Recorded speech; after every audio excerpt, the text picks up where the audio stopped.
નમસ્કાર વિદ્યાર્થી મિત્રો, જય શ્રી કૃષ્ણ દરેકને.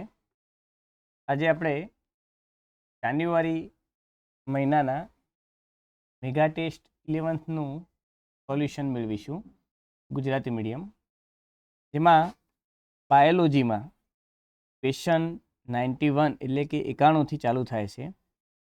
પ્રથમ ક્વેશ્ચનમાં તમે જોઈ શકો છો એમ એક આકૃતિ આપી છે, જેમાં પી અને ક્યુ બંને ચિહ્નો આપ્યા છે.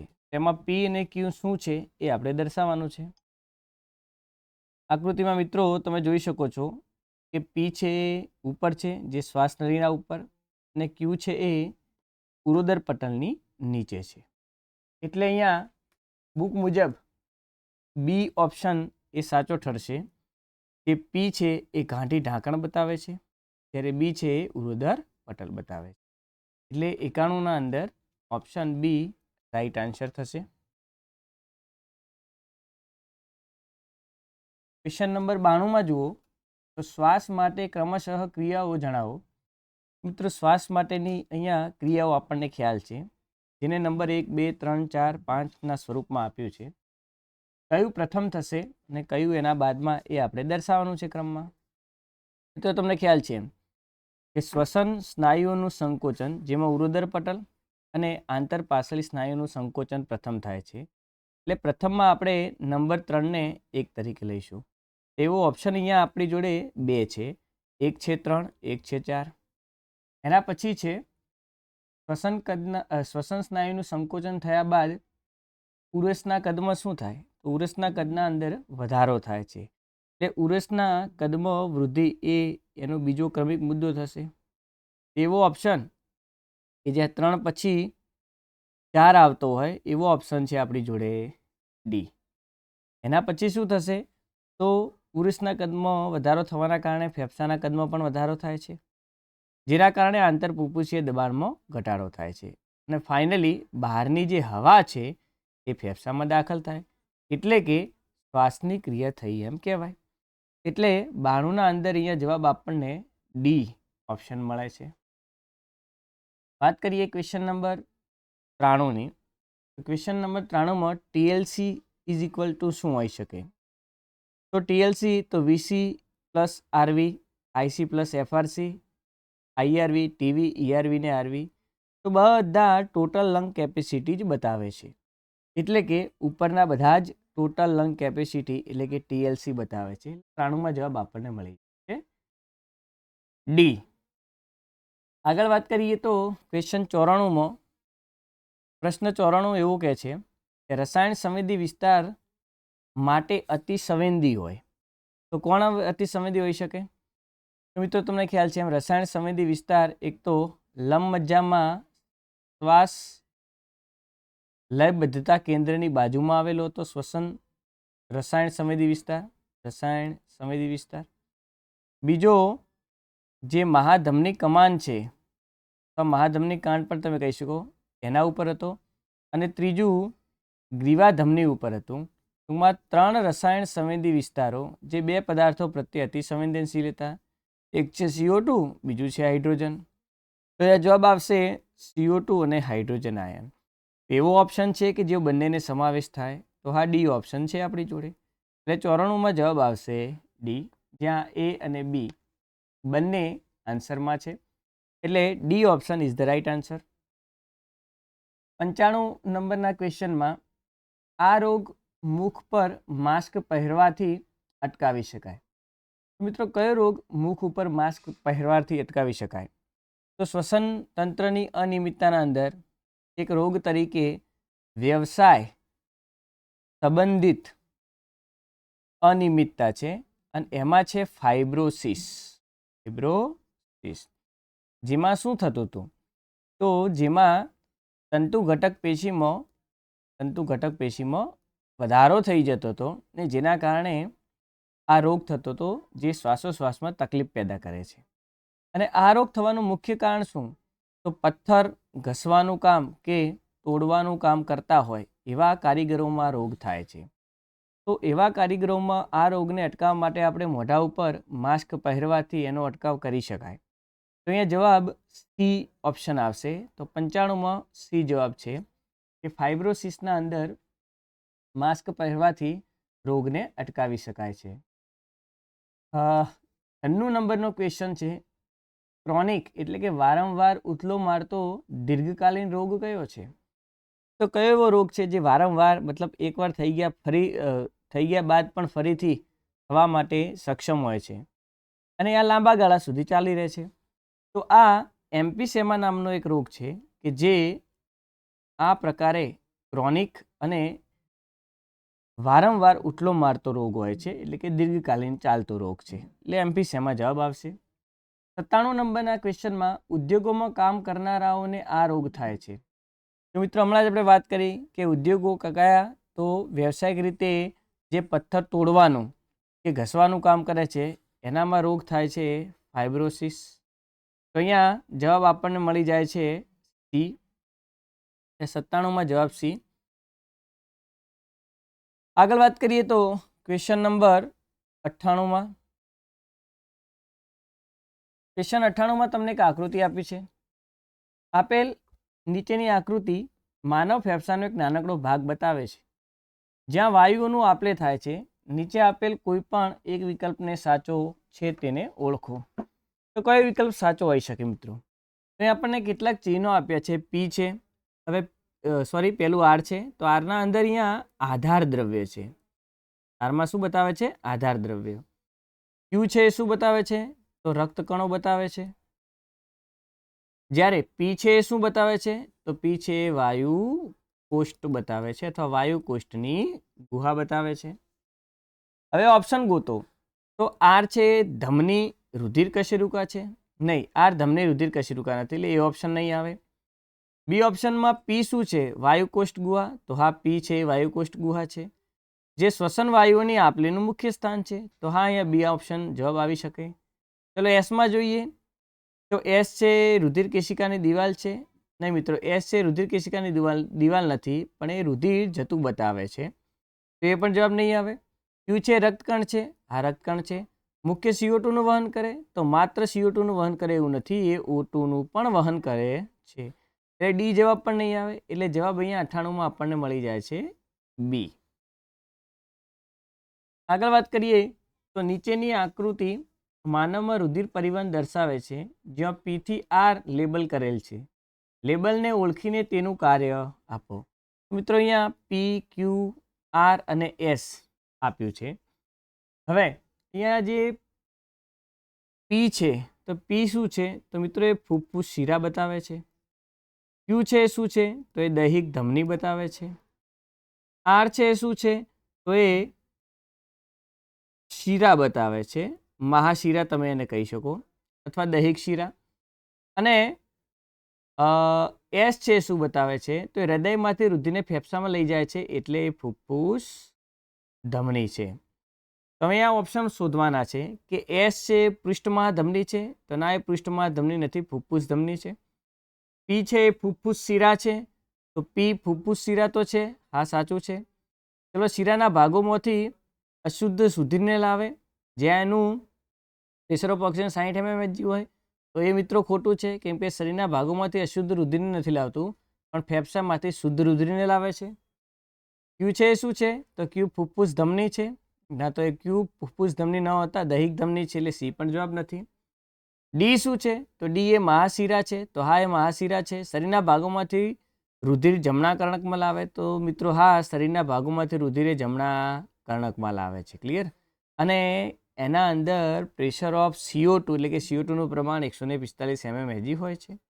એટલે જવાબ અહીંયા આપણને ડી મળે છે. એટલે 99માં જવાબ આપણને મળશે ડી. આગળ વાત કરીએ તો 100 નંબરનો ક્વેશ્ચન, નીચેનામાંથી મનુષ્યના આરબીસી માટે શું સાચું છે? તો તેઓ CO2 નું વહન કરતા નથી, ના એ ખોટું છે, વહન કરી શકે.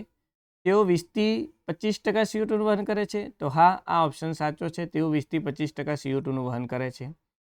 99% O2 નું વહન કરે? નહીં મિત્રો, 97% O2 નું વહન ત્યાં કરશે. 80% ઓક્સિજનયુક્ત વહન કરે છે? ના, તો એ પણ સાચું નથી, એટલે 100માં જવાબ આવે છે બી. 101માં છે કે નીચેનામાંથી કોણ શ્વાસ દરમિયાન ઉરસ ગુહાનો વિસ્તાર વધારે છે? તો ઓપ્શન 1 છે કે પાંસળી પિંજરનું ઉપર તરફ અને બહાર તરફ ખસવું. તો હા, આનાથી પાંસળી પિંજર ઉપર તરફ જાય અને બહાર તરફ જાય તો ઉરસીય ગુહાનું કદ એ વધવાનું છે. ચલો, પાંસળી પિંજરનું બહાર તરફ અને નીચે તરફ ખસવું. તો નીચે તરફ નહીં આવે મિત્રો, બહાર તરફ આવી શકે, એટલે ઓપ્શન બી નહીં આવે. પાંસળી પિંજરનું અંદર તરફ અને બહાર તરફ, તો આ પણ જવાબ નહીં આવે, કેમ કે અંદર તરફ ખસતા ઉરસીય ગુહાનું કદ વધતું નથી, ઘટે છે.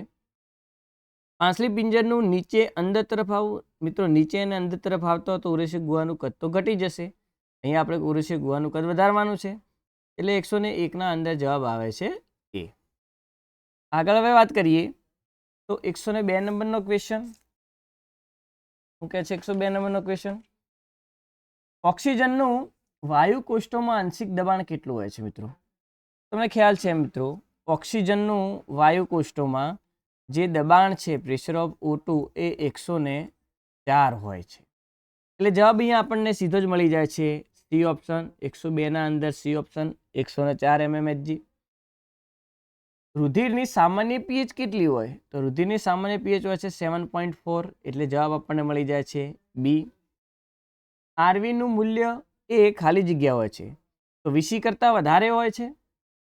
તો ના, એ વીસી કરતાં વધારે ન હોય તો ઓછું હોય છે. ઈસીથી વધુ હોય છે? તો એવું પણ નથી.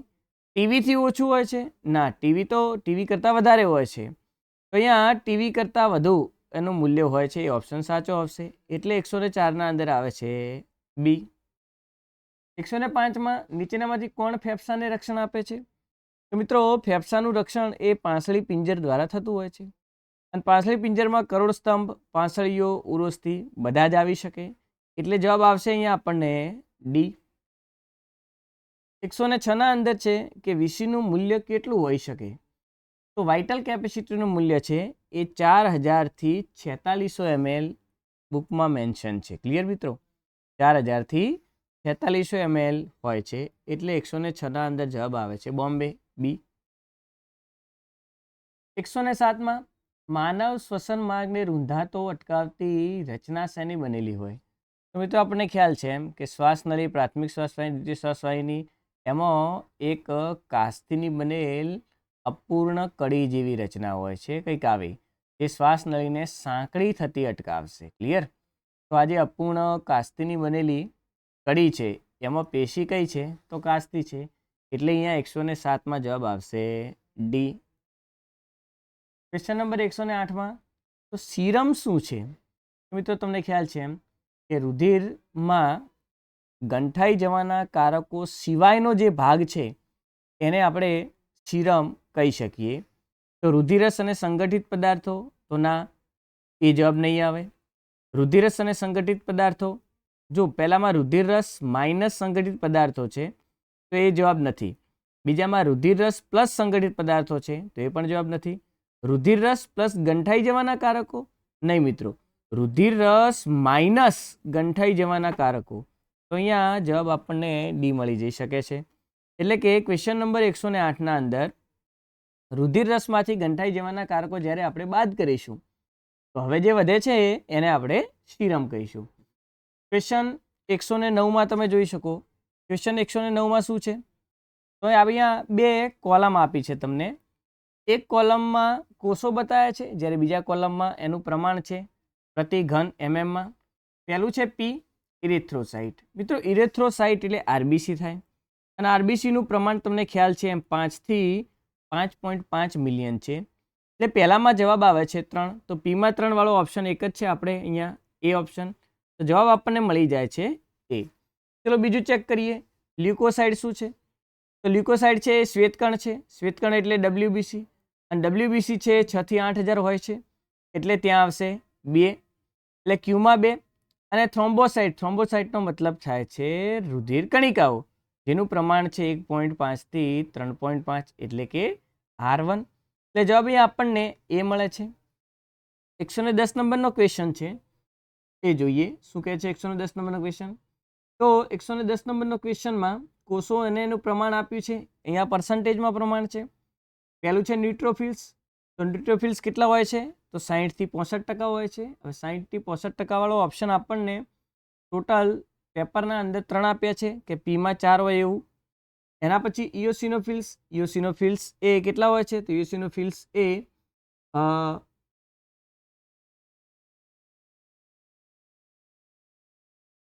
ઇયોસિનોફિલ્સ ક્યુમાં છે અને ક્યુમાં 3 એટલે કે 2 થી 3%. એવી રીતે બેઝોફિલ્સ છે, બેઝોફિલ્સ એટલે આર છે, હા સૌથી ઓછું પ્રમાણ છે બેઝોફિલનું, એ છે 0.5 થી 1%. અને મોનોસાઇટ્સ છે, મોનોસાઇટ્સ એટલે એસ, અને એસ કેટલા હોય છે? તો એસ એટલે 2, એ 6 થી 8% જેટલું છે. તો અહીંયા ટોટલ આપણને PQRS મળી જાય છે. એવી રીતે ઉપર એક જોઈએ તો લિમ્ફોસાઇટ્સ કેટલા હોય છે? તો એ 20 થી 25% હોય છે. એવો કોઈ ઓપ્શન ખરો કે જેના અંદર કંઈક આવું બતાવે કે પીના અંદર 4 છે, એવી રીતે ક્યુના અંદર 3 છે, એવી રીતે આરના અંદર 1 છે, એવી રીતે એસના અંદર 2 છે, એવી રીતે ટીના અંદર 5 છે. અને એવું ઓપ્શન આપણે ચેક કરતા આપણને અહીંયા સી ઓપ્શન મળે છે, જ્યાં P4, Q3, R1, S2 અને T5 બતાવે છે. ક્લિયર મિત્રો? તો અહીંયા જવાબ આપણને 110ના અંદર સી ઓપ્શન મળે છે. વાત કરીએ 111 નંબરના ક્વેશ્ચનમાં. 111 નંબરના ક્વેશ્ચનના અંદર સરસ 2 આકૃતિઓ તમને આપી છે. પૂછ્યું છે કે નીચેના રુધિર કોષોને ઓળખો. તો બુક મુજબની જ મિત્રો આકૃતિ છે અને આકૃતિના આધારે આપણને ખ્યાલ આવી શકે કે ગોળાકાર છે પ્લસ ચપટા કોષો છે. ચપટા કોષો હોય તો એ રક્તકણ હોય છે, એટલે 111ના અંદર આપણને રક્તકણ જવાબ મળશે, એટલે 111માં એ ઓપ્શન. 112ના અંદર જોઈએ તો આ રુધિર જૂથ સર્વગ્રાહી છે. તો સર્વગ્રાહી જો ઓ જે હતું એ સર્વદાતા હતું, સર્વદાતા છે મતલબ એ બધાને રુધિર આપી શકે. જ્યારે AB છે એ સર્વગ્રાહી છે, સર્વગ્રાહી મતલબ એ બધાનું રુધિર લઈ શકે છે. મિત્રો ABના અંદર પણ 2 ઓપ્શન આપણી જોડે આવે છે, એક છે AB નેગેટિવ અને એક છે AB પોઝિટિવ. તો AB નેગેટિવને સર્વગ્રાહી કહેવાય કે AB પોઝિટિવને સર્વગ્રાહી કહેવાય? તો મિત્રો AB પોઝિટિવ જોડે એક પણ એન્ટીબોડી નથી, એટલે એ બધાનું રુધિર લઈ શકે છે. પણ AB નેગેટિવ એ નેગેટિવ ABO અને AB નેગેટિવનું રુધિર લઈ શકે, મતલબ બ્લડ ગ્રુપના અંદર જેટલા પણ RH જૂથ ધરાવતા નથી એમનું રુધિર લઈ શકે છે. પણ પોઝિટિવ જ્યારે વાત થાય છે કે કોઈ AB નેગેટિવ વ્યક્તિને AB પોઝિટિવ વાળો જો કોઈ રુધિર આપે છે, કેમ કે એના અંદર RH એન્ટીજન આવી જાય છે, અથવા O પોઝિટિવ વાળો આપે છે અથવા A પોઝિટિવ વાળો આપે છે, તો અંદર RH એન્ટીજન આવી જાય છે. RH એન્ટીજન સામે આ AB નેગેટિવ એન્ટીબોડી બનાવે છે, એટલે આને આપણે સર્વગ્રાહી તરીકે સ્વીકારીશું નહીં. તો AB પોઝિટિવ એ બધી રીતે સર્વગ્રાહી થાય છે, માટે અહીંયા જવાબ આપણને મળે છે સી ઓપ્શન. તમે જોઈ શકો છો કે સી ઓપ્શન છે AB પોઝિટિવ છે અને AB પોઝિટિવ એ સર્વગ્રાહી છે, એટલે જવાબ આવશે સી. A અને B એમ બંને પ્રકારના એન્ટીજન ધરાવતું હોય એવું જૂથ કયું? તો મિત્રો AB રુધિર જૂથ એમાં A પણ એન્ટીજન આવે છે અને B પણ એન્ટીજન આવે છે, એટલે 113ના અંદર જવાબ આવે છે સી. 114માં એરિથ્રોબ્લાસ્ટોસિસ ગર્ભ માટે જવાબદાર કોણ છે? મિત્રો અહીંયા એરિથ્રોબ્લાસ્ટોસિસ ગર્ભ એટલે તમને ખ્યાલ છે એમ કે માતા જ્યારે RH નેગેટિવ હોય અને પિતા જ્યારે RH પોઝિટિવ હોય ત્યારે શક્ય બને છે કે બાળક એ RH પોઝિટિવ થાય છે. હવે માતાના શરીરમાં જે બાળક ગર્ભાશયમાં છે RH પોઝિટિવ છે, જ્યારે માતાનું જે શરીર છે એ RH નેગેટિવ છે. તો એવા સમયે બાળકના રુધિર થોડું ઘણું માતાના શરીરમાં જવાના કારણે આ રુધિર સામે માતા એન્ટીબોડી ઉત્પન્ન કરે છે, જે પ્રથમ બાળક વખતે નહીં પણ બીજી વખતનું જો ગર્ભાવસ્થા થાય અને એ દરમિયાન આ બાળકને આ એન્ટીબોડીથી ખતરો હોઈ શકે. તો કેવા કેસમાં એરિથ્રોબ્લાસ્ટોસિસ થાય? કેમ કે આ એન્ટીબોડી ફાઇનલી બાળકના રક્તકણોને મારે છે અને એને આપણે એરિથ્રોબ્લાસ્ટોસિસ કહેતા હતા. તો કેવા કેસના અંદર એરિથ્રોબ્લાસ્ટોસિસ થઈ શકે? તો માતા RH નેગેટિવ હોય અને પિતા RH પોઝિટિવ હોય ત્યારે શક્ય બને કે બાળક પોઝિટિવ છે અને એરિથ્રોબ્લાસ્ટોસિસનો કેસ બને છે. તો અહીંયા જવાબ આપણને ડીમાં તમે જોઈ શકો છો કે માતા RH નેગેટિવ છે, પિતા RH પોઝિટિવ છે અને એવા કેસના અંદર બાળક છે એરિથ્રોબ્લાસ્ટોસિસ બનશે. એટલે 114ના અંદર જવાબ આવે છે ડી. 115ની વાત કરીએ તો RH કારક સૌ પ્રથમ કયા સજીવમાંથી શોધાયો હતો? મિત્રો, RH કારક સૌ પ્રથમ એ વાનરમાંથી શોધાયો હતો, રેસસ નામના વાંદરામાંથી, અને એના આધારે જ આપણે RH એન્ટીજન શબ્દ આપ્યો છે, કેમ કે રેસસમાં પ્રથમ 2 શબ્દ RH છે. ક્લિયર? આગળ વાત કરીએ 116માં, તો ફાઇબ્રિનો જન્મમાંથી ફાઇબ્રિન બનાવવા માટે જરૂરી કોણ છે? તો મિત્રો, તમને ખ્યાલ છે એમ પ્રોથ્રોમ્બિનમાંથી થ્રોમ્બિન બને અને આ જે થ્રોમ્બિન છે ફાઇબ્રિનો જન્મમાંથી ફાઇબ્રિન બનાવે છે. એટલે થ્રોમ્બિન નામનો ઘટક એ ફાઇબ્રિનો જન્મમાંથી ફાઇબ્રિન બનાવવા માટે ઉપયોગી છે. એટલે 116ના અંદર જવાબ આવે છે સી. વાત કરીએ ક્વેશ્ચન નંબર 117માં, તો ક્વેશ્ચન નંબર 117માં શું કહે છે કે રુધિર ગંઠાવાની ક્રિયામાં છેલ્લે કોનું નિર્માણ થાય છે?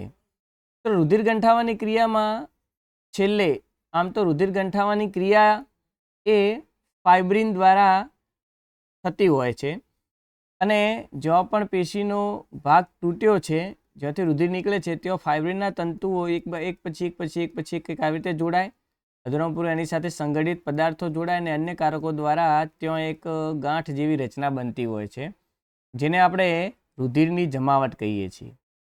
તો અહીંયા રુધિર ગંઠાવાની ક્રિયામાં તંતુઓ ભાગ જે ભજવે છે એ તંતુઓને આપણે ફાઇબ્રિન કહેવાય છે. એટલે આપણે કહી શકાય કે રુધિર ગંઠાવાની ક્રિયામાં છેલ્લે ફાઇબ્રિનો જન્મમાંથી ફાઇબ્રિન બને છે અને ફાઇબ્રિન જ રુધિર ગંઠાવાની ક્રિયા કરે છે. એટલે 117ના અંદર આપણને જવાબ મળે છે એ. 118ના અંદર જોઈએ તો આંતરકોષીય જળ ખાલી જગ્યામાંથી બહાર નીકળે છે. તો રુધિર કેશિકામાંથી આંતરકોષીય જળ બહાર નીકળે છે.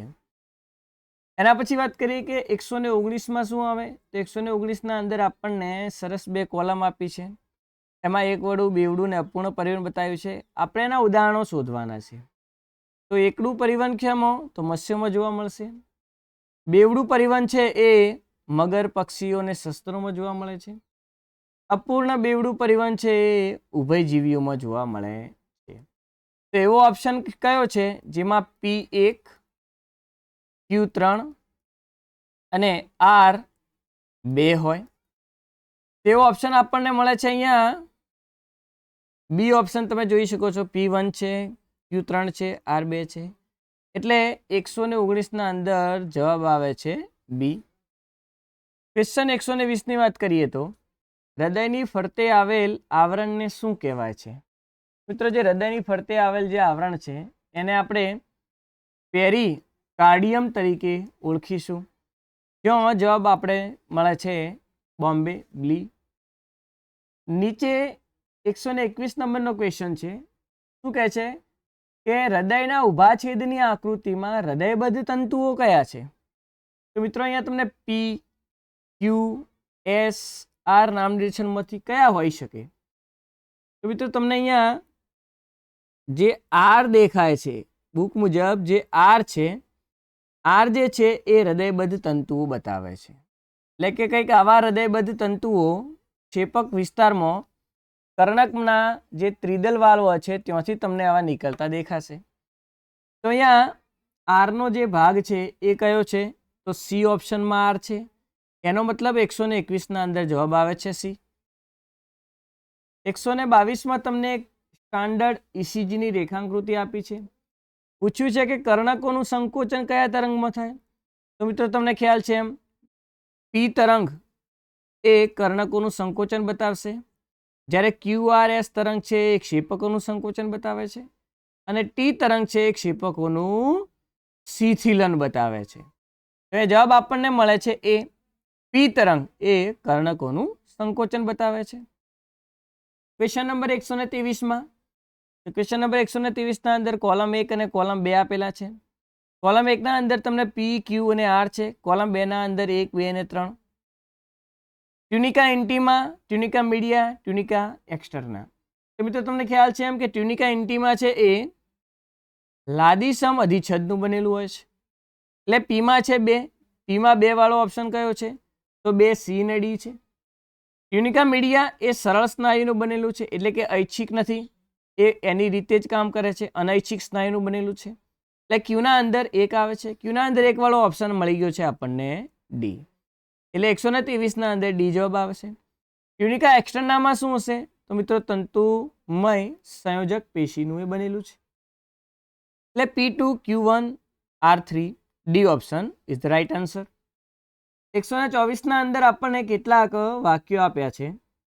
વાક્યો આપી અને નીચે ક્વેશ્ચનમાં આપણને પૂછ્યું છે કે આપેલ વાક્યોમાંથી અનુકંપી અને પરાનુકંપી ચેતાતંત્રને અલગ પાડો. મતલબ કયો ઘટક અનુકંપીનું કાર્ય બતાવે છે અને કયું વાક્ય પરાનુકંપીનું કાર્ય બતાવે છે આપણે જોવાનું છે. પહેલું છે કે હૃદયના સ્પંદનનો દર વધારે. મિત્રો વધારવાનું કામ એ અનુકંપી ચેતાતંત્રનું છે. એના પછી છે કે ક્ષેપકોનું સંકોચન બળ વધારશે, તો એ પણ અનુકંપી કરે છે. હૃદય કાર્યક્ષમતામાં ઘટાડો, ઘટાડો એ પરાનુકંપીનું કાર્ય છે, એટલે ત્યાં પ લખીશું. હૃદય કાર્યક્ષમતામાં વધારો એ અનુકંપી કરશે, અને હૃદય સ્પંદનનો દર ઘટાડે છે એ પરાનુકંપી કરશે. સક્રિય કલાવી સ્થિતિમાનની વાહકતાની ગતિ ઘટાડે એ પણ પરાનુકંપી કરશે.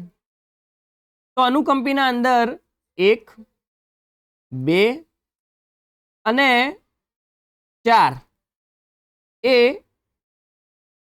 અનુકંપીમાં છે. તો એવો ઓપ્શન અનુકંપીમાં જુઓ જ્યાં 1, 2 અને 4 આવતું હોય, તો 1, 2 અને 4 વાળો ઓપ્શન ડી મળી જાય છે.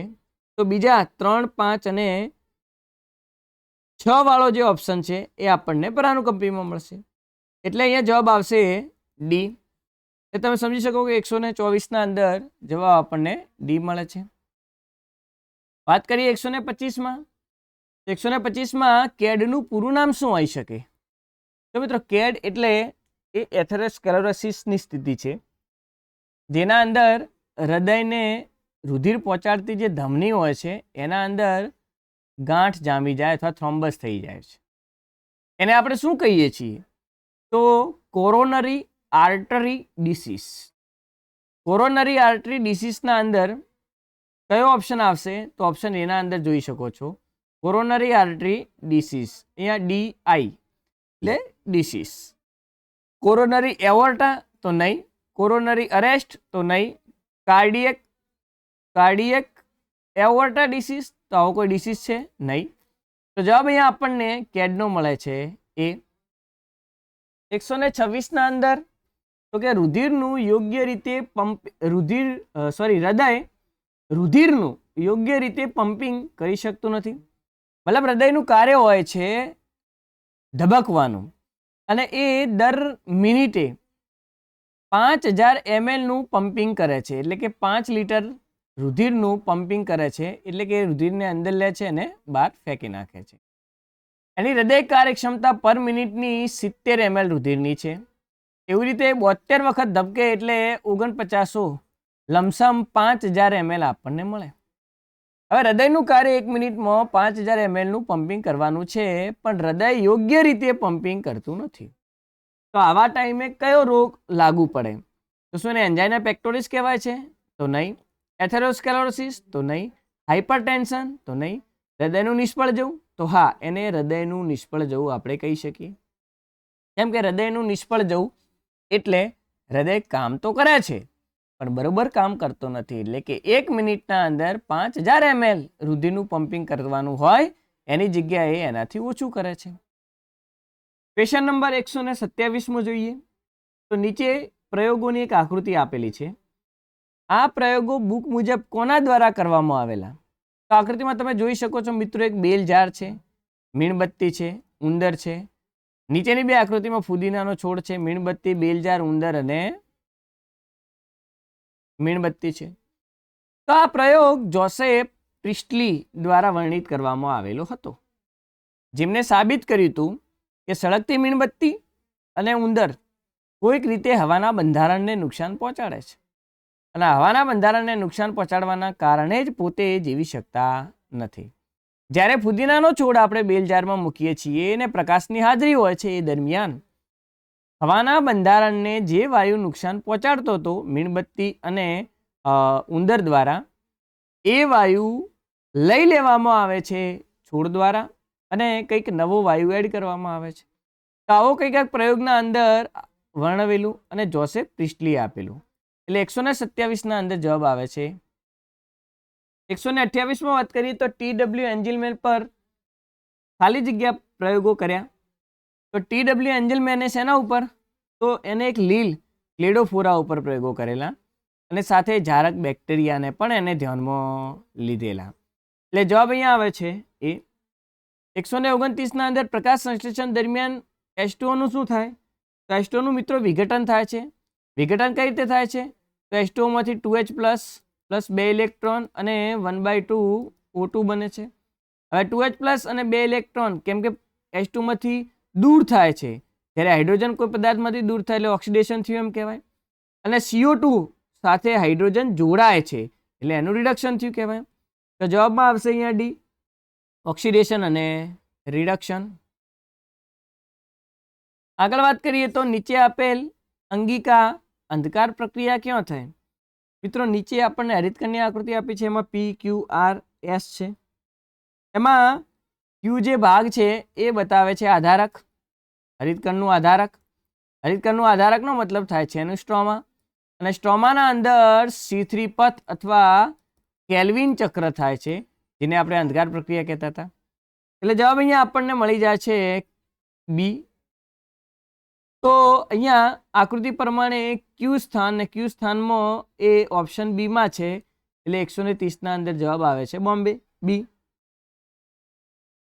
131મો ક્વેશ્ચન છે કે નીચે પ્રકાશ પ્રક્રિયા અને અંધકાર પ્રક્રિયાઓની ક્રિયાઓ અલગ તારવો. તો શેના આધારે પ્રકાશ પ્રક્રિયા થાય છે અને શેના આધારે અંધકાર પ્રક્રિયાઓ થાય છે? મિત્રો તમને ખ્યાલ છે એમ પ્રકાશ પ્રક્રિયાના અંદર કેટલીક વસ્તુઓ થાય. એક તો પાણીનું વિઘટન, ATP NADPH નું નિર્માણ અને પ્રકાશનું શોષણ. તો અહીંયા શું CO2 નું સ્થાપન થાય? તો ના, CO2 નું સ્થાપન છે એ અંધકાર પ્રક્રિયામાં થાય છે. પ્રકાશની પ્રાપ્તિ તો એ પ્રકાશ પ્રક્રિયામાં થાય છે, એટલે પહેલી છે પ્રકાશ પ્રક્રિયા. ચલો O2, તો O2 નું મુક્ત થવું પાણીના વિઘટન સાથે સંકળાયેલું છે ને એ પણ પ્રકાશ પ્રક્રિયામાં જ થાય છે. તો 2 અને 3 પ્રકાશ પ્રક્રિયા છે. NADP નો વપરાશ એ અંધકાર પ્રક્રિયામાં થાય છે, પણ NADPH અને ATP નું નિર્માણ એ પ્રકાશ પ્રક્રિયામાં થાય છે. અને ગ્લુકોઝનું નિર્માણ, તો ગ્લુકોઝનું નિર્માણ એ અંધકાર પ્રક્રિયાનો ભાગ છે. તો અહીંયા 1, 2 અને 5 એ પ્રકાશ પ્રક્રિયા ઉપર આધારિત છે. તો 1, 2 અને 5 વાળો ઓપ્શન કયો હોઈ શકે? તો અહીંયા 1, 2 અને 5 નથી, પણ 2, 3 અને 5 છે. 2, 3 અને 5 છે.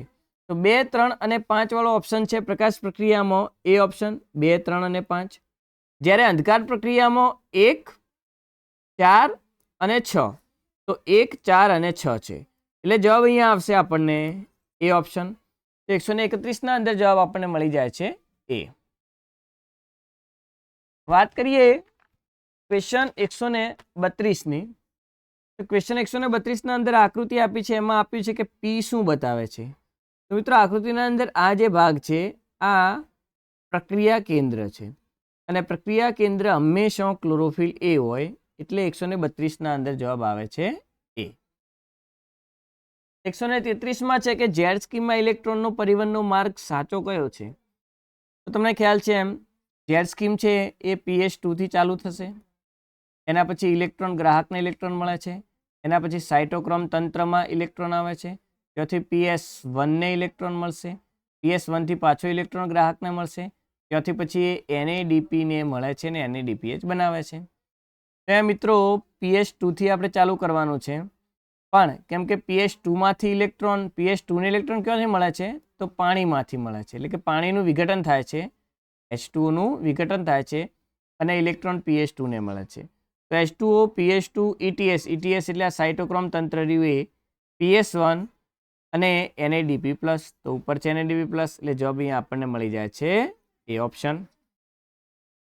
આગળ વાત કરીએ ક્વેશ્ચન નંબર 134 34 અંદર સાઇટોક્રોમનું સ્થાન જણાવો. મિત્રો, જ્યાં આગળ ETSની ક્રિયા થાય છે, ઇલેક્ટ્રોન ટ્રાન્સફર સિસ્ટમ, એમાં સાઇટોક્રોમ હોય જ. હા, અહીંયા ગ્રેનાના અંદર સાઇટોક્રોમ છે, કણાભ સૂત્રના અંતાપટલમાં પણ છે. મિત્રો, બેક્ટેરિયામાં જે મેસોઝોમ જોવા મળે છે, તો મેસોઝોમના અંદર પણ એવા પ્રોટીન્સ છે કે જે ઇલેક્ટ્રોનનું વહન કરે છે, કેમ કે શ્વસનની પ્રક્રિયા બેક્ટેરિયાના મોસ્ટ ઓફ મેસોઝોમમાં થાય છે. એટલે સી પણ હશે. એટલે ઉપરના બધા જ જવાબ આપણને મળે. તો અહીંયા 134ના અંદર જવાબ આવે છે ડી ઓપ્શન. 135 નંબરનો ક્વેશ્ચન જોઈએ શું કહેવા માંગે છે. 135 નંબરના અંદર તમને એક સરસ આકૃતિ આપી છે. નીચેની એક આકૃતિને ઓળખો અને એના આધારિત ઓપ્શન જુઓ. તો બિન પ્રકાશ આધારિત પ્રક્રિયા છે તો નહીં, આ આકૃતિ પ્રકાશ આધારિત છે તો બી, એ અને બી તો ઓપ્શન આવશે જ નહીં, કેમ કે બંનેમાં બિન પ્રકાશ આધારિત ક્વેશ્ચન શબ્દ આપ્યો છે. સીના અંદર તમે જોઈ શકો છો કે પ્રકાશ આધારિત ચક્રીય પ્રક્રિયા છે.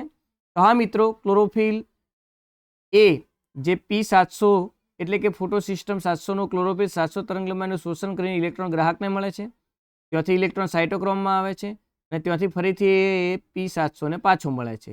એટલે ઇલેક્ટ્રોન છે ચક્રીય રીતે અહીંયા પરિવહિત થયા રાખે છે. તો અહીંયા જવાબ આપણને મળી જાય છે સી ઓપ્શન.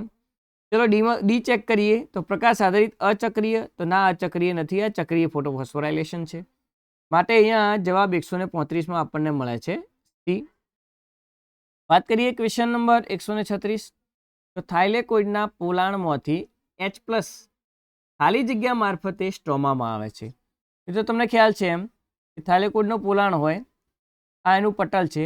પટલના એક ભાગના અંદર કંઈક આવી રીતનો એટીપી સિન્થેટેજ ઉત્સેચક હતો, જેમાં આ જે ભાગ છે F0 છે, આ છે F1 છે. હાઇડ્રોજન છે થાઇલેકોઇડના પોલાણના અંદર સંકેન્દ્રિત થયેલા હોય છે. તો હાઇડ્રોજન એ F0 મારફતે F1માં આવે છે અને પછી એ આધારકમાં બહાર મળશે, જે NADPH બનાવવામાં વપરાય છે. તો આ પોલાણમાંથી આધારકમાં કોણ લાવશે? તો મિત્રો F0 એ વહન માર્ગ તરીકે વર્તે છે. એટલે અહીંયા જવાબ આપણને બી મળે છે કે F0 જે છે એ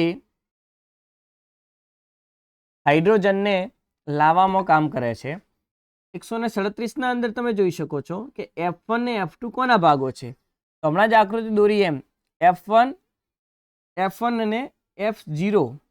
તો મિત્રો અહીંયા થોડી મિસ્ટેક એ છે કે F1 અને F0 શબ્દ આવવો જોઈએ, 2 નથી. તો F1 અને F0 શબ્દ છે. તો F1 ને F0 એ કોના ભાગ છે? તો PS1 PS2 તો નહીં, NADP રિડક્ટેઝ તો નહીં, એ એટીપી સિન્થેટેજના ભાગ છે. અને એટીપી સિન્થેટેજ કયો ઓપ્શન છે? ડી ઓપ્શન છે. એટલે જવાબ આવશે અહીંયા ડી. તો 137ના અંદર આપણને ડી જવાબ મળે છે. વાત કરીએ ક્વેશ્ચન 138માં. 138ના અંદર શું આપ્યું છે આપણને? તો 138માં તમે જોઈ શકો છો કે C4ની પ્રથમ સ્થાયી નિપજ P છે. હવે C4 અને C3ની પ્રથમ સ્થાયી નિપજ શું હોઈ શકે? તો પહેલી C3ની છે. C3ની હતી ફોસ્ફોગ્લિસરિક એસિડ હતી, જ્યારે C4ની છે ઓક્ઝેલો એસિટિક એસિડ છે. તો P માટે અહીંયા PGA અને Q માટે OOA, એટલે બી ઓપ્શન આવશે 138માં. 139માં વાત કરીએ તો અહીંયા આપણને PQR આપ્યું છે અને PQR એ શું હોઈ શકે એનું શોધવાનું છે. જો મિત્રો P અહીંયા છે અને આ ચક્ર છે કેલ્વિન ચક્ર. કેલ્વિન ચક્રમાં P જે છે સ્થાને ત્યાં RuBp હોવું જોઈએ અને RuBp છે 5 કાર્બનની એક શર્કરા છે. એવી રીતે જ્યાં આગળ R છે, જ્યાં આગળ R છે શું છે? તો એ 2 કાર્બન 2 અણુઓ 3 કાર્બનના હોય, એ છે PGA એટલે કે ફોસ્ફોગ્લિસરિક એસિડ, એટલે કે 3 કાર્બનના 2 અણુઓ બતાવે છે.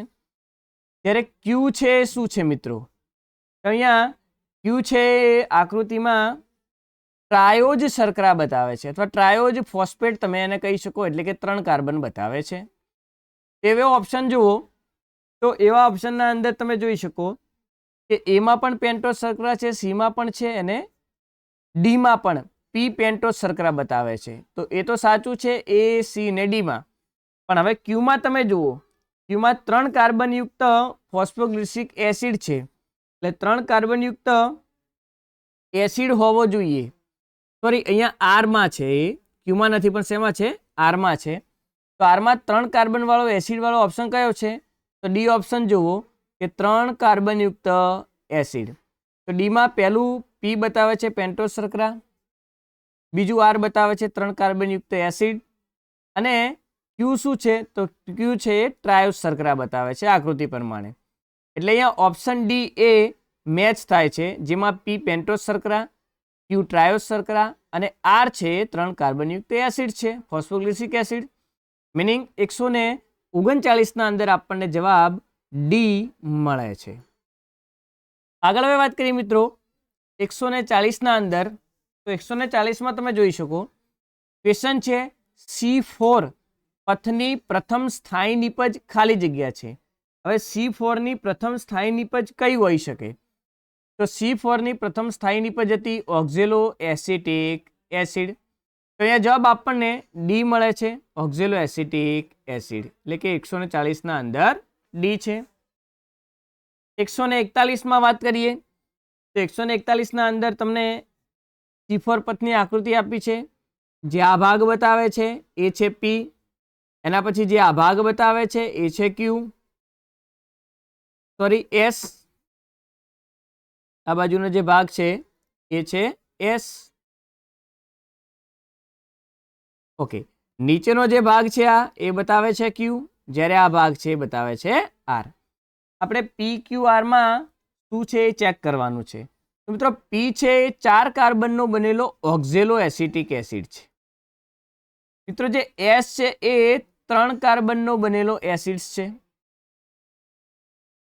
Pyruvic acid. અહીંયા આપણે લખી દઈએ પી એ પાયરુવિક એસિડ. ક્યુ જે છે એ 4 કાર્બનનો બનેલો કા એસ્પાર્ટિક એસિડ હશે કા પછી મેલિક એસિડ હશે. જ્યારે આર છે શું છે? તો એ C3 એસિડ પાયરુવિક એસિડ છે. તો તમને અહીંયા ખ્યાલ છે એમ પી છે 4 કાર્બનયુક્ત હોય, તો 4 કાર્બનયુક્તમાં જો એ ઓપ્શન પણ છે, સી પણ છે, અને સાથે જોઈ લઈએ ઓપ્શન ડીમાં, તો ઓપ્શન ડી તો નથી. તો એ અને સીમાં જો એ રીતે ક્યુ એ શું છે? તો ક્યુ પણ 4 એસિડ્સનો છે. તો અહીંયા ક્યુ 3 એસિડ છે, જ્યારે અહીંયા ક્યુ 4 એસિડ છે, એટલે આપણને જવાબ મળી જાય છે અહીંયા સી. એટલે 141 ના અંદર જવાબ આવે છે સી. ચલો બાકી બે ચેક કરી લઈએ. શું એસ અને આર બંને 3 કાર્બનના છે? તો હા છે, એટલે જવાબ આપણને 141 ના અંદર મળી જાય છે સી. 142 ના અંદર જોઈએ.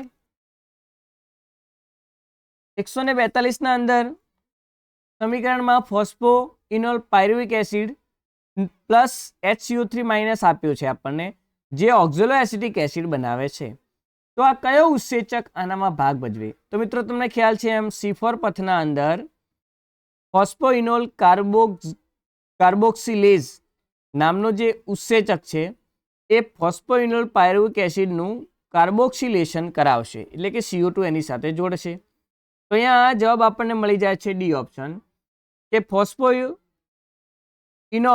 પાયરુવેટ ડીકાર્બોક્સિલેઝ ઉત્સેચક આ સમીકરણને ઉત્પ્રેરિત કરશે. 143 માં જવાબ જુઓ શું છે? 143 માં પ્રશ્ન છે કે C4 વનસ્પતિઓ પી પર સંતૃપ્તિ દર્શાવે, જ્યારે C3 છે એ ક્યુ પર સંતૃપ્તિ દર્શાવે. તો મિત્રો આપણને ખ્યાલ છે કે C4 વનસ્પતિઓ જે છે એ CO2 ની 360 માઇક્રોલીટર પ્રતિ લીટર સાંદ્રતાએ સંતૃપ્તિ બતાવે છે, જ્યારે ક્યુ છે એ 450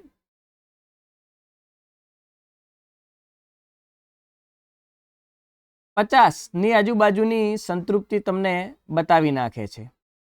તો અહીંયા C4 માટે 360 એટલે કે એ ઓપ્શન, અને ક્યુ માટે 450 જેવી છે, એટલે કે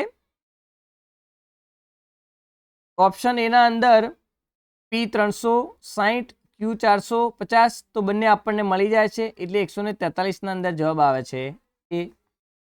144 ના અંદર જોઈએ તો બે કોલમ આપી છે, આપણે જોડીને કહેવાનું છે કે કઈ કોલમમાં કયું ઉદાહરણ છે. તો કોલમ એના અંદર છે પી આદિ ઉત્સર્ગિકાઓ. મિત્રો આદિ ઉત્સર્ગિકાઓ શેમાં હોઈ શકે?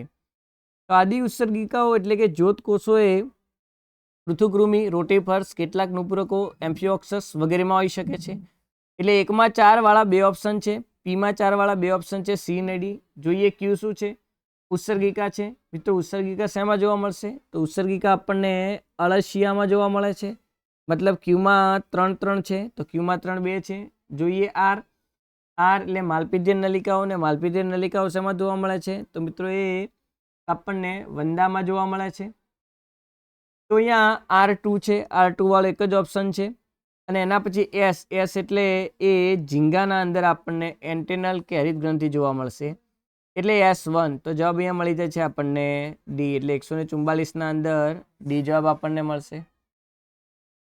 વાત કરીએ 145માં, તો યુરિયોટેલિક પ્રાણીઓના મૂત્રપિંડના કોષાંતરીય દ્રવ્યમાં જરૂરી આશ્રિત સાંદ્રતાને જાળવવા માટે ખાલી જગ્યાની કેટલીક માત્રા જાળવી રાખે છે. તો કોણ જાળવી રાખે છે? તો યુરિયા. એટલે જવાબ અહીંયા આવે છે એ ઓપ્શન. યુરિયોટેલિક પ્રાણીઓના મૂત્રપિંડના કોષાંતરીય દ્રવ્યમાં જરૂરી આશ્રિત સાંદ્રતાને જાળવવા માટે ખાલી જગ્યાની કેટલીક માત્રા જાળવી રાખે છે. તો યુરિયાની કેટલીક માત્રા જાળવી રાખે છે, કેમ કે યુરિયા છે સાંદ્રતાની ક્રિયાવિધિમાં મહત્વનો ભાગ ભજવતો એક ઘટક છે, યુરિયા અને NaCl. તો 145ના અંદર આપણને એ જવાબ મળી જશે. 146માં છે કે મૂત્રપિંડની નાભીમાં શું દાખલ થાય છે? તો મિત્રો નીચે જ આકૃતિ આપેલી છે, આકૃતિ છે, આ જે છે નાભી છે. નાભીના અંદર તમે જોઈ શકો છો કે રુધિરવાહિનીઓ, મૂત્રવાહિનીઓ અને ચેતાવાહિનીઓ બધું જ દાખલ થાય છે. તો અહીંયા મૂત્રવાહિની, રુધિરવાહિની, ચેતાઓ, તો ઉપરના બધા જ જવાબ આવશે, એટલે કે ડી 146ના અંદર. વાત કરીએ 147માં શું છે?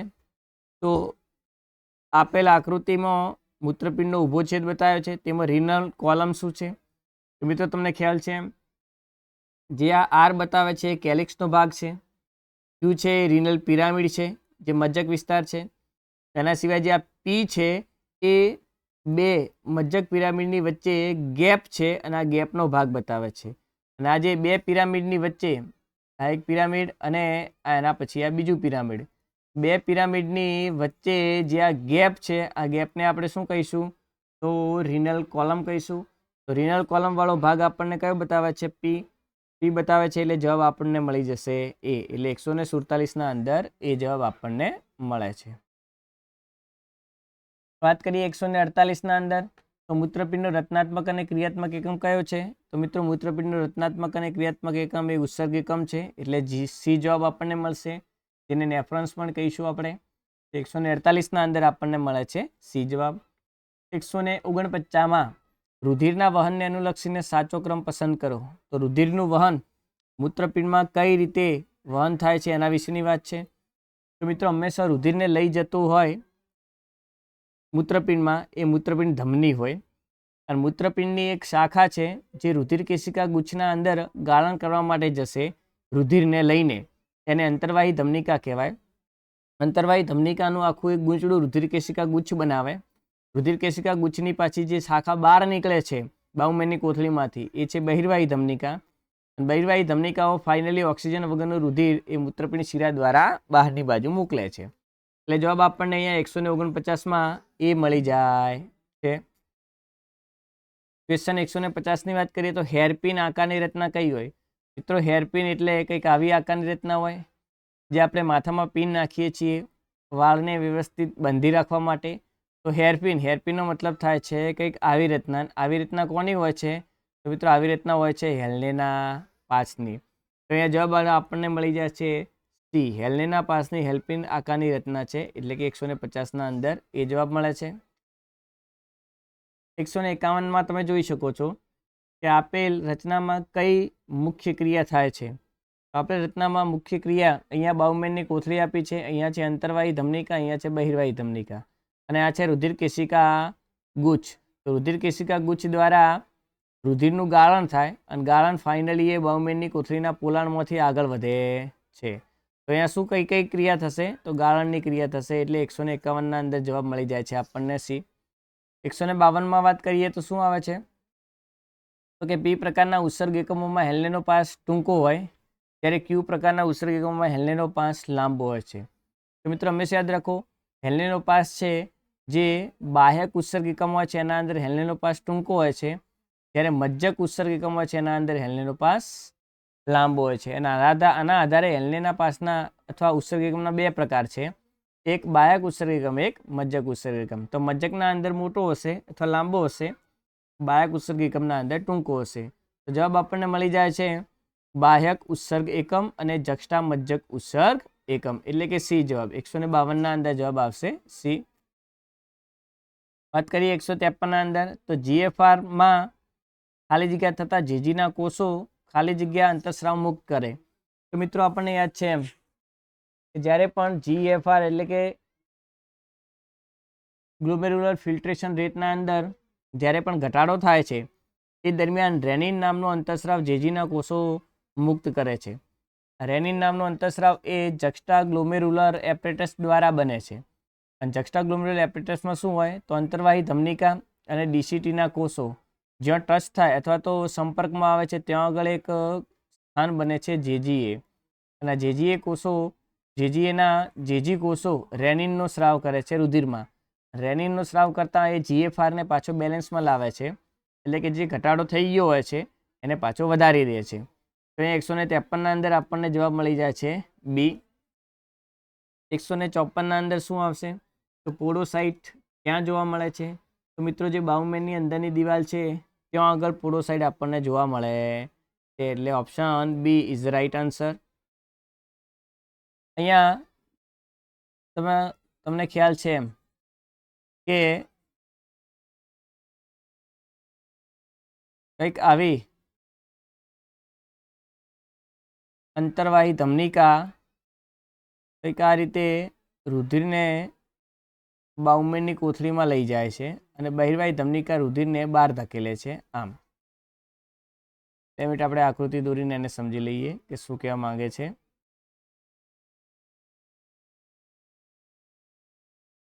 ક્લિયર? હવે અહીંયા તમે જુઓ તો બાઉમેનની આ જે કોથળી હોય છે એમાં આ છે એની પહેલી દિવાલ એટલે કે અંદરની દિવાલ, અને એના પછી આ જે છે આ છે એની બહારની દિવાલ. તો મિત્રો જે અંદરની દિવાલ છે, અંદરની દિવાલના જે કોષો હોય છે એ પોડોસાઇટના કોષો તરીકે વર્તે છે, જે રુધિરવાહિની ધમની સાથે કંઈક એવી રીતે જોડાયેલા હોય અને આ કોષો વચ્ચે નાની નાની ખાંચ હોય છે અને આ ખાંચોમાંથી રુધિર ગળાય અને ગાળણ બને. ક્લિયર? તો પોડોસાઇટના કોષોની ગોઠવણી ક્યાં હશે, તો બાઉમેનની કોથળીની અંદરની દિવાલમાં હશે. આગળ વાત કરીએ તો 155માં શું છે, તો હેલેના પાસની અવરોહી ભુજા કેવી હોય. તમને ખ્યાલ છે એમ હેલેના પાસની 2 ભુજા હોય, જે ગાળણને નીચે તરફ લાવે છે એને અવરોહી ભુજા કહેવાય, જે ગાળણને ઉપર તરફ લાવે છે લઈ જાય છે એને આરોહી ભુજા કહેવાય છે. તો અવરોહી ભુજામાં શું હોય છે, તો પાણી માટે પ્રવેશશીલ હોય છે, એટલે કે આમાંથી પાણી બહાર નીકળે છે, પણ ઇલેક્ટ્રોલાઇટ એટલે કે આયનો માટે અપ્રવેશશીલ. એટલે આપણને જવાબ આવે છે એ, જે પાણી માટે પ્રવેશશીલ છે, ઇલેક્ટ્રોલાઇટ માટે અપ્રવેશશીલ છે. બાકીનો એક ઓપ્શન આમાં મેચ થતો નથી, એટલે 155 ના અંદર જવાબ આપણને એ મળી જાય છે. 156 ના અંદર જુઓ તો નીચેનામાંથી કોણ સાંદ્ર મૂત્રના નિર્માણમાં અગત્યનો ભાગ ભજવે છે, તો વાસા રેક્ટા અને હેલેનો પાસ એ બંને સાંદ્ર મૂત્રમાં અગત્યનો ભાગ ભજવે છે, કેમ કે બંનેના અંદર અનુક્રમે રુધિર અને ગાળણ એ કાઉન્ટર કરંટ ક્રિયાવિધિ પ્રમાણે એટલે કે પ્રતિધારા ક્રિયાવિધિ પ્રમાણે વહે છે અને સાંદ્ર મૂત્ર નિર્માણ કરવામાં અગત્યનો ભાગ ભજવશે જ. 157 ના અંદર છે કે મૂત્રપિંડના બાહ્યકથી મજ્જક તરફ સાંદ્રતા કેટલી હોય છે. તો મિત્રો મૂત્રપિંડ જે છે એની આકૃતિમાં તમે જુઓ તો આ બાઉમેનની કોથળી, એના પછી પીસીટી આવે છે, એના પછી હેલેનો પાસ, એના પછી ડીસીટી આવે છે અને ફાઇનલી એ સંગ્રહ નલિકા આવે છે. તો પીસીટી, ડીસીટી, હેલેનો પાસ અને સંગ્રહ નલિકામાં તમે જુઓ તો બાઉમેનની કોથળી, આ પીસીટી અને ડીસીટી આ બધું બાહ્યકમાં હોય છે, જ્યારે હેલેના પાસનો મુખભાગ કેવો હોય છે, મજ્જકમાં છે. તો અહીંયા 300 હોય છે, ફાઇનલી 600, ફાઇનલી 900 અને છેલ્લે 1200 ઓસ્મોલ મિલી ઓસ્મોલ પ્રતિ લીટરના અંદર સાંદ્રતા થાય છે. તો અહીંયા શું આવશે, તો 300 થી 1200 મિલી ઓસ્મોલ પ્રતિ લીટરની સાંદ્રતા જોવા આપણને મળશે. એટલે 157 અંદર જવાબ આવે છે ડી ઓપ્શન.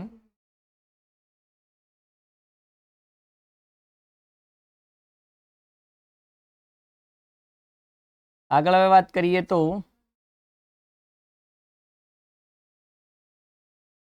આપેલ આકૃતિ આપણને PQR વિસ્તારો કયા છે બતાવે છે. તો P વિસ્તાર અહીંયા છે, QR છે અને R વિસ્તાર અહીંયા છે. એના જો આપણે ઓપ્શન જોઈએ તો P વિસ્તાર એ આપણને ખ્યાલ છે એમ મિત્રો બાહ્યકનો વિસ્તાર છે. તો P બાહ્યક છે, Q બાહ્ય બાહ્યક અને છેલ્લે અંતઃમજ્જક. એટલે અહીંયા જવાબ આવે છે આપણને બી, જે ઓલરેડી NCERTની બુકના અંદર બેઠી આકૃતિ આપેલી છે, જે તમે જોઈ શકો છો. એના પછી છે 159 નંબરનો ક્વેશ્ચન. તો પ્રસ્વેદ ગ્રંથિ અને સ્નિગ્ધ ગ્રંથિઓનું સ્થાન જણાવો. તો પ્રસ્વેદ ગ્રંથિ જે પરસેવો બહાર કાઢે છે, સ્નિગ્ધ એટલે કે ચિકાસયુક્ત પદાર્થ બહાર કાઢશે, બંને ત્વચામાં હોય છે. એટલે 159 અંદર આપણને સી જવાબ મળે છે. શરીરની મોટામાં મોટી ગ્રંથિ કઈ છે? તો શરીરની મોટામાં મોટી ગ્રંથિ છે યકૃત, જેને રાસાયણિક ફેક્ટરી પણ કહીએ છીએ. તો 160 અંદર એ જવાબ આવશે. 161 તો સ્નિગ્ધ ગ્રંથિના સ્રાવનું કાર્ય શું હોઈ શકે?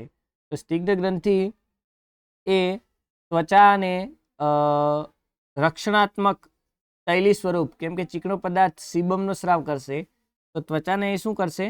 રક્ષણાત્મક તૈલી કવચ પ્રદાન કરે છે. એટલે ઓપ્શન બી 161 અંદર બી ઓપ્શન આવશે.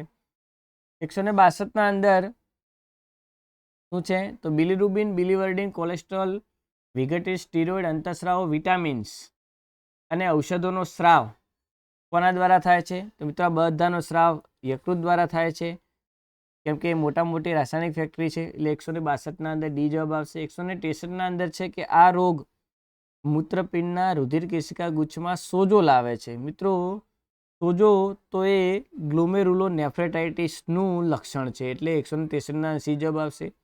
રિનલ કેલિક્યુલીમાં પથરી થાય છે કિડનીમાં. મૂત્રપિંડ નિષ્ફળતામાં મૂત્રપિંડનું જે ગાળણ હોય છે એ થતું નથી. અને અહીંયા યુરિયા તો એ મૂત્રમાં જોવા મળતો એક પદાર્થ છે. ક્લિયર? એટલે જવાબ આપણને સી મળે છે. 164 અંદર જોઈ શકો કે મૂત્રપિંડની નિષ્ફળતા માટે યોગ્ય વિકલ્પ પસંદ કરો. મૂત્રપિંડ જ્યારે નિષ્ફળ થઈ જાય, એટલે કે મૂત્ર ન બનાવે, રુધિરનું ગાળણ બરોબર ન થાય, યુરિયાનો નિકાલ ન થાય, ત્યારે શું હોય છે? તો કે આ સમસ્યા દૂર કરવાના અંતિમ ઉપાય તરીકે મૂત્રપિંડનું પ્રત્યારોપણ કરવું પડે. એટલે કે કિડનીને બહાર કાઢી અને નવી કોઈક દાતાની કિડની નાખવી પડે છે. તો હા, એ સાચું છે. ચલો, પ્રત્યારોપણમાં મુખ્યત્વે નજીકના સંબંધિત દાતાઓના ક્રિયાશીલ મૂત્રપિંડનો જ ઉપયોગ કરવાનો. તો હા, નજીકના સંબંધિત દાતાઓનો જ આપણે ઉપયોગ કરીશું, કેમ કે ગમે એની મૂત્રપિંડનું પ્રત્યારોપણ ન થાય. એટલે બી પણ સાચું છે.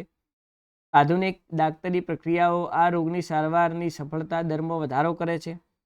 તો એ પણ સાચું છે, કેમ કે આધુનિક દાક્તરી પ્રક્રિયાઓ આ રોગની સારવારમાં સફળતા દરમાં વધારો કરે છે. એટલે આપણને અહીંયા જવાબ ડી મળી જશે, કેમ કે ઉપરના બધા સાચા છે. એટલે 164 અંદર જવાબ મળે છે ડી. 165 શું છે? તો ગ્લાયકોલિસિસ કેવી પ્રક્રિયા છે? તો મિત્રો ગ્લાયકોલિસિસના અંદર શું થાય છે? તમને ખ્યાલ છે એમ ગ્લુકોઝનું પાયરુવિક એસિડમાં રૂપાંતરણ થાય છે. ગ્લુકોઝ છે 6 કાર્બનયુક્ત છે, પાયરુવિક એસિડ છે 3 કાર્બનયુક્ત છે. મતલબ 6 કાર્બનના મોટા અણુનું 3 કાર્બનના નાના અણુમાં શું થયું? વિઘટન થયું છે. અને વિઘટન થયું છે, આ વિઘટન કઈ રીતે થાય છે? તો H+ આયનને દૂર કરીને થાય છે. એટલે કે અહીંયા ઓક્સિડેશનની ક્રિયા થાય છે. એટલે આ કેવી પ્રક્રિયા છે? ઓક્સિડેટિવ પ્રક્રિયા છે. ક્લિયર? એટલે 165 અંદર આપણને જવાબ મળે છે બી ફોર બોમ્બે. બરોબર બી લખી દઈએ એટલે તમને વ્યવસ્થિત રૂપે દેખાય. બી. ઓકે. 166 અંદર આપણને બે કોલમ આપી છે મિત્રો. કોલમના અંદર એકના અંદર અણુઓ આપ્યા છે, જ્યારે બીજાના અંદર તમે જોઈ શકો છો તો કાર્બન અને ફોસ્ફેટની સંખ્યા આપી છે. તો અનુક્રમે કાર્બનની સંખ્યા પણ લખેલી છે અને ફોસ્ફેટની સંખ્યા પણ લખેલી છે. તો કયા અણુમાં કેટલા કાર્બન ને કેટલાક ફોસ્ફેટ હોય એ આપણે જોવાનું છે. તો અહીંયા તમે જોઈ શકો છો કે પી છે ફ્રુક્ટોઝ 1,6 બાયફોસ્ફેટ છે. હવે ફ્રુક્ટોઝ છે 6 કાર્બનનો છે, જ્યારે 1,6 બાય એટલે 2 ફોસ્ફેટ ધરાવે છે. તો 6 અને 2 ફોસ્ફેટ વાળો ઓપ્શન કયો છે? તો સી ઓપ્શન તમે જોઈ શકો. એટલે પીમાં 3 એવા આપણને બે ઓપ્શન મળે છે, એક એ છે અને બી છે. ચલો જોઈએ બીજું શું કહે છે. ક્યુ ક્યુ છે ગ્લુકોઝ 6 ફોસ્ફેટ છે. ગ્લુકોઝ 6 ફોસ્ફેટ ગ્લુકોઝ 6 કાર્બનનો છે અને 6 ફોસ્ફેટ એટલે છઠ્ઠા કાર્બન ઉપર માત્ર એક જ ફોસ્ફેટ છે, એટલે 6 અને ફોસ્ફેટ 1 એવો ઓપ્શન આપણને ચોથો મળે છે, એટલે ક્યુમાં 4. તો ક્યુમાં 4 વાળા પાછા 2 ઓપ્શન છે. ચલો આર જોઈએ. આર શું છે? તો DHAP છે, એટલે કે ડાયહાઇડ્રોક્સી એસિટોન ફોસ્ફેટ છે. ડાયહાઇડ્રોક્સી એસિટોન ફોસ્ફેટ એ મિત્રો 3 કાર્બનયુક્ત છે અને એસિટોન ફોસ્ફેટ એટલે એના અંદર એક જ ફોસ્ફેટ છે. 3 કાર્બન 1 ફોસ્ફેટ એટલે 2 મળશે. તો આરમાં 2 વાળો ઓપ્શન એક જ છે, એ, એટલે જવાબ અહીંયા આપણને એ મળી જાય છે. વાત કરીએ એસની, તો એસ છે BPGA છે, એટલે કે બાયફોસ્ફોગ્લિસરિક એસિડ. બાયફોસ્ફો એટલે 2 ફોસ્ફેટ હાજર હશે. ગ્લિસરિક એસિડ એ 3 કાર્બનનું અણુ છે, એટલે 3 C3 અને 2 ફોસ્ફેટ, એટલે જવાબ આપણને S1 મળશે. એટલે અહીંયા એ જવાબ એ ઓપ્શન આપણને મળી જાય છે. 167માં કુલ કેટલા તબક્કાઓમાંથી ગ્લાયકોલિસિસ પૂર્ણ થાય છે? તો મિત્રો 10 તબક્કાઓ છે, 10 વખત પ્રક્રિયાઓ થાય, એના પછી જ ગ્લાયકોલિસિસ તબક્કો મુક્ત થાય છે, એટલે આપણને સી જવાબ મળશે. 168ના અંદર શું પી, ક્યુ ને આર શું બતાવે છે? જો મિત્રો અહીંયા પી છે, અને પી છે એ આકૃતિ પ્રમાણે લેક્ટિક એસિડ બતાવે છે. જ્યારે અહીંયા ક્યુ છે એ પાયરુવિક એસિડ બતાવે છે. જ્યારે અહીંયા આર છે, અને આર છે એ ઇથેનોલ બતાવે છે. તો હવે કોઈ એવો ઓપ્શન શોધો જેના અંદર આપણને જવાબ મળી જાય. તો પી લેક્ટિક એસિડ વાળો એક જ ઓપ્શન છે, ઓપ્શન બી પાયરુવિક એસિડ ને સી ઇથેનોલ, એટલે જવાબ મળી જાય છે આપણને બી. એટલે 168ના અંદર જવાબ મળશે બી. 169ના અંદર આપણે જોઈએ તો ઓક્સિડેટિવ ફોસ્ફોરાયલેશનમાં અંતિમ ગ્રાહક કોણ હોય છે? તો ઓક્સિડેટિવ ફોસ્ફોરાયલેશન એટલે શું થાય? તો ETS થાય, અને ETSમાં અંતિમ ગ્રાહક તરીકે ઓક્સિજન જોડે જ ઇલેક્ટ્રોન જાય છે અને ત્યાંથી પાણી બનાવે છે, એટલે જવાબ આવશે એ ઓપ્શન. 169માં એ આપણને જવાબ મળે છે. 170માં વિજાણુ વાહક તરીકે શું હોય? તો વિજાણુ વાહક તરીકે પ્રોટીન હોય છે, એટલે કે ડી ઓપ્શન આપણને મળે છે. 171માં શું છે? 171ના અંદર આકૃતિ આપી છે, આકૃતિના અંદર આપણને પી બતાવ્યો છે, અને પી શું છે આપણે કહેવાનું છે. તો મિત્રો આ છે અંતઃપટલ, કણાભસૂત્રનું અંતઃપટલ. એના પછીનો જે વિસ્તાર છે ત્યાં આગળ આપણે અવકાશ જોવા મળશે, અને એના પછી એક બાહ્ય પટલ આવે છે, જે અહીંયા બતાવ્યું નથી. આ છે ATP એ સિન્થેટિક ઉત્સેચક, અને અંદરનો જે ભાગ છે, અંદરનો ભાગ છે આધારક છે. તો અહીંયા અવકાશમાંથી પી આધારક તરફ જાય છે, એટલે અવકાશમાં તો હંમેશા શું હોય? હાઇડ્રોજન આયન હોય. એટલે આપણને અહીંયા ઓપ્શનમાં જોઈએ કે હાઇડ્રોજન આયન છે કે કેમ. તો જો લખ્યું છે ઓપ્શનના અંદર, તમે જોઈ શકો છો. તો એ ઓપ્શન આપણને આપ્યો છે H2. સી ઓપ્શન આપણને આપ્યો છે H2O. એવી રીતે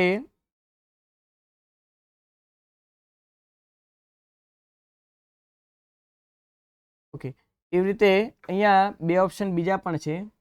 અહીંયા એ ઓપ્શનમાં તો H2 છે. બી ઓપ્શનના અંદર H+ આયન છે. સી ઓપ્શનના અંદર H2 આપ્યું છે, જ્યારે ડી ઓપ્શનના અંદર O2 છે. તમે જોઈ શકો છો મિત્રો અહીંયા કે એ H2 બતાવે છે, જ્યારે આપણે અહીંયા H+ આયન છે, એટલે જવાબ અહીંયા આપણને બી મળશે. તો 171ના અંદર બી જવાબ આપણને મળે છે. 172ની જો વાત કરીએ, શું કહે છે કે ફ્રુક્ટોઝ 1,6 બાયફોસ્ફેટનું સંપૂર્ણ ઓક્સિડેશન થતાં કેટલા ATP મળે છે? મિત્રો ફ્રુક્ટોઝ 1,6 બાયફોસ્ફેટ, તમને ગ્લાયકોલિસિસની ક્રિયા યાદ હોય તો ગ્લુકોઝ, એના પછી શું બને છે? તો ગ્લુકોઝ 6 ફોસ્ફેટ બને છે. એના પછી શું બને છે? Fructose 6 phosphate. એના પછી શું બને છે? Fructose 1,6 biphosphate. તો મિત્રો આ ગ્લુકોઝ 6 ફોસ્ફેટ બનતો પણ ATP વપરાય છે, અને ફ્રુક્ટોઝ 6 ફોસ્ફેટનું ફ્રુક્ટોઝ 1,6 બાયફોસ્ફેટ બનતા પણ ATP વપરાય છે. પણ આ એ 2 ATP જે વપરાણે આપણે ધ્યાનમાં લેવાના થશે નહીં. આપણે ડાયરેક્ટ ફ્રુક્ટોઝ 1,6 બાયફોસ્ફેટથી ગણતરી કરવાની છે. ફ્રુક્ટોઝ 1,6 બાયફોસ્ફેટથી થતી પ્રક્રિયાઓ દ્વારા આપણે જ્યારે પણ ગણતરી કરીશું, એટલે આપણને ટોટલ 40 ATP મળશે. ક્લિયર? તો અહીંયા જવાબ શું આપણને મળી જશે? તો જો એ આપણને 40 ATP વાળો ઓપ્શન છે બી, એટલે એ જવાબ મળે છે આપણને બોમ્બે બી. 173ની અંદર શું છે કે ફેટી એસિડ શ્વસન પરિપથમાં ક્યાંથી દાખલ થાય છે? તો મિત્રો તમને ખ્યાલ છે એમ કે ફેટી એસિડ છે એસિટાઇલ કોએન્ઝાઇમ બનાવે ને એના પછી જે ક્રેબ્સ ચક્રમાં દાખલ થશે, એટલે 173ના અંદર જવાબ આવે છે બોમ્બે બી. 174મો ક્વેશ્ચન છે કે ગ્લિસરોલ શ્વસન પરિપથમાંથી ક્યાંથી દાખલ થશે? તો ગ્લિસરોલને જો પરિપથમાંથી દાખલ થવું હોય તો ડાયહાઇડ્રોક્સી એસિટોન ફોસ્ફેટ પહેલાં બનાવવું પડે, એના પછી જ ડાયહાઇડ્રોક્સી એસિટોન ફોસ્ફેટ બન્યા પછી જ એ પાયરુવિક એસિડ તરફ જશે અને પાયરુવિક એસિડ પછી એસિટાઇલ કોએન્ઝાઇમ બને, ફાઇનલી એ ક્રેબ્સ ચક્રમાં જશે. એટલે અહીંયા જવાબ 174 અંદર એ આવશે. 175 અંદર સરસ તમને એક આકૃતિ આપી છે. આકૃતિમાં કંઈક બતાવેલું છે આ રીતનું. ઉભય ગુણધર્મી પરિપથ છે. એમાં આ છે ચરબી છે, આ છે કાર્બોદિત, આ છે પ્રોટીન. પ્રોટીનમાં પછી અહીંયા આકૃતિમાં ઉભય ગુણધર્મી જે પરિપથ છે એમાં પી, ક્યુ ને આરનું સ્થાન શું છે? તો પ્રોટીન પછી પી આપ્યો છે, પ્રોટીન પછી પી એટલે એમિનો એસિડ્સ બતાવે મિત્રો. એના પછી ક્યુ છે. ક્યુમાં તમે જો તો ઉપર પાયરુવિક એસિડ છે, નીચે ક્રેબ્સ ચક્ર છે. તો ક્યુ શું હોઈ શકે? તો ક્યુ એ સંપર્ક પ્રક્રિયા હોઈ શકે. એનો મતલબ છે એસિટાઇલ કોએન્ઝાઇમ છે. એના પછી આર શું છે? તો આર છે ક્રેબ્સ ચક્ર છે. ક્રેબ્સ ચક્ર. તો અહીંયા કયો ઓપ્શન છે જે આ પી ક્યુ આરને ન્યાય આપે છે? મિત્રો પી એમિનો એસિડ વાળા 2 ઓપ્શન છે. ચલો ક્યુ એસિટાઇલ કોએન્ઝાઇમ, એમાં પણ 2 ઓપ્શન છે. અને આર છે ક્રેબ્સ ચક્ર અને કેલ્વિન ચક્ર. તો મિત્રો અહીંયા એ ઓપ્શન જવાબ આપણને મળશે, કેમ કે ક્રેબ્સ ચક્ર છે, કેલ્વિન ચક્ર નથી. એટલે જવાબ આપણને 175 એ મળે છે. વાત કરીએ ક્વેશ્ચન નંબર 176. 176 શું છે? તો ફેટી એસિડનું CO2 અને H2O માં રૂપાંતરણ પ્રક્રિયા અને એસિટાઇલ કોએન્ઝાઇમમાંથી ફેટી એસિડના નિર્માણની પ્રક્રિયાને શું કહેવાય? તો મિત્રો જો અહીંયા ફેટી એસિડ છે એનું CO2 ને H2O માં વિઘટન થાય છે. વિઘટન થાય હંમેશા કેવી પ્રક્રિયા હોય? તો અપચયની. કેમ કે આ મોટો અણુ છે ફેટી એસિડ, એમાંથી નાના અણુઓ બને છે, મતલબ અપચય થાય છે. જ્યારે એસિટાઇલ કોએન્ઝાઇમ એ નાનો અણુ છે, એમાંથી ફેટી એસિડ જેવો જટિલ અણુ બનશે, એટલે એ ચયની પ્રક્રિયા છે. તો અહીંયા જવાબ શું આવશે? સી, એટલે કે 176 અંદર સી જવાબ છે. 177 છે કે સ્વાસ્થ્ય પદાર્થોનું વિઘટન શું કહેવાય? તો કોઈ પણ વિઘટનની પ્રક્રિયા એ અપચય છે. એટલે સ્વાસ્થ્ય પદાર્થો જે મહાઅણુઓ છે એનું નાના નાના અણુઓમાં અથવા ઘટકોમાં રૂપાંતરણ એટલે અપચય થઈ જશે. એટલે અહીંયા 177 આપણને જવાબ બી મળે છે. 177 જવાબ આપણને બી મળશે. વાત કરીએ ક્વેશ્ચન નંબર 178. 178 અંદર આપણને શ્વસનાંક આપ્યો છે. તો શ્વસનાંકનું સૂત્ર આપણને ખ્યાલ છે કે ઉત્પન્ન થતો CO2 અને વપરાતો O2, આ બંનેના ગુણોત્તરને શ્વસનાંક કહીએ છીએ. તેવો કયો ઓપ્શન છે જેના અંદર આવી રીતનું છે? તો પહેલું છે શ્વસન દરમિયાન વપરાતો CO2, તો વપરાતો CO2 નહીં આવે, ઉત્પન્ન થતો CO2 આવશે. બીમાં છે શ્વસન દરમિયાન વપરાતો CO2 O2, તો એ પણ નહીં આવે. સીમાં છે શ્વસન દરમિયાન ઉદ્ભવતો O2, શ્વસન દરમિયાન O2 ઉદ્ભવે નહીં, હંમેશા વપરાય, એ પણ નહીં આવે. ચાલો શ્વસન દરમિયાન ઉદ્ભવતો CO2 તો સાચું છે, ભાગ્યા શ્વસન દરમિયાન વપરાતો O2 તો આ પણ સાચું છે. તો અહીંયા જવાબ આપણને મળે છે ડી, એટલે કે 178 અંદર જવાબ આપણને ડી ઓપ્શન મળે છે. 178 જવાબ આપણને ડી ઓપ્શન મળે છે. વાત કરીએ 179. 179 સંપૂર્ણ ઓક્સિડેશન પામતા પ્રોટીનનો શ્વસનાંક ખાલી જગ્યા હોય છે. તો મિત્રો તમને ખ્યાલ છે એમ કાર્બોદિતનો શ્વસનાંક છે 1, ચરબીનો શ્વસનાંક 0.7 છે, જ્યારે પ્રોટીનનો શ્વસનાંક 0.9 છે. તો અહીંયા જવાબ આપણને મળી જાય છે 0.9. સંપૂર્ણ ઓક્સિડેશન પામતા પ્રોટીનનો શ્વસનાંક 9 છે. નીચેની પ્રક્રિયાનો શ્વસનાંક કેટલો હોઈ શકે? મિત્રો અહીંયા પ્રક્રિયા આપી છે તમને. તમે 145 O2 વાપર્યા છે, જ્યારે 102 CO2 ઉત્પન્ન કર્યા છે. તો અહીંયા આપણે સીધી ગણતરી કરી શકીએ છીએ મિત્રો કે RQ શ્વસનાંક ઇઝ ઇક્વલ ટુ 102 CO2 જે વપરાણા છે ભાગ્યા 102 CO2 જે ઉત્પન્ન થયા છે ભાગ્યા 145 O2 જે વપરાણા છે. તો CO2 જેટલા ઉત્પન્ન થયા છે એને ભાગાકાર આપણે O2 વડે કરીશું કે જે વપરાણા છે, તો આપણને જવાબ કંઈક 0.7 જેવો લમસમ મળે છે, જે સાબિત કરે છે કે આ ફેટી એસિડ્સ હોઈ શકે. એટલે કે અહીંયા જવાબ આવે છે સી ઓપ્શન 180. તો 180 અંદર આપણને સી જવાબ મળે છે. તો અહીંયા મિત્રો જાન્યુઆરી મેગા ટેસ્ટનું સોલ્યુશન પૂરું થઈ જાય છે. વધારે નવા એક ટેસ્ટ સાથે નવા સોલ્યુશન સાથે આપણે મળીશું. ત્યાં સુધી દરેક વિદ્યાર્થીને જય શ્રી કૃષ્ણ. વંદે માતરમ.